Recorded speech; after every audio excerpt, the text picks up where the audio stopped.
তোমরা তো সবাই জেনেই গেছো যে আমার দাদার আশীর্বাদ ছিল, বড়দার আশীর্বাদ।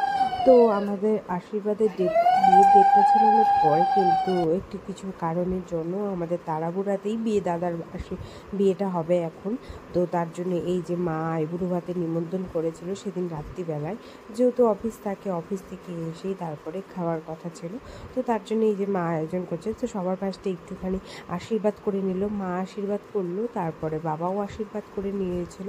তো আমারও নিমন্ত্রণ ছিল সেদিন, আমার আর হাজব্যান্ডেরও। তো আমরাও রাত্রিবেলায় পৌঁছে গিয়েছিলাম। এই যে এখন আশীর্বাদ কমপ্লিট হয়ে গেল, বাবাও আশীর্বাদ করে নিল। তো তারপরেই বসে পড়লো খাওয়া দাওয়ার ব্যবস্থা করতে। তো যেহেতু আগের থেকে কিছু প্রিপারেশন ছিল না, তো আমরা ফুলও আনিনি আমি, কারণ কি যেহেতু আমি এই বাড়িতে ছিলাম, তো তার জন্য এই যে দেখতেই পাচ্ছ আর্টিফিশিয়াল ফুল দিয়ে আমি একটুখানি সাজানোর চেষ্টা করছিলাম। যাই হোক, তোমরা এই ফটোটা ইগনোর করো। তো এখানে যা যা খেতে ভালোবাসে মোটামুটি ওরকমই খাবার রান্না করেছিল মা যতটা পেরেছে সেটাই করেছে। তো এই যে বড় বসে পড়লো পাশে, এই যে দেখতেই পাচ্ছ।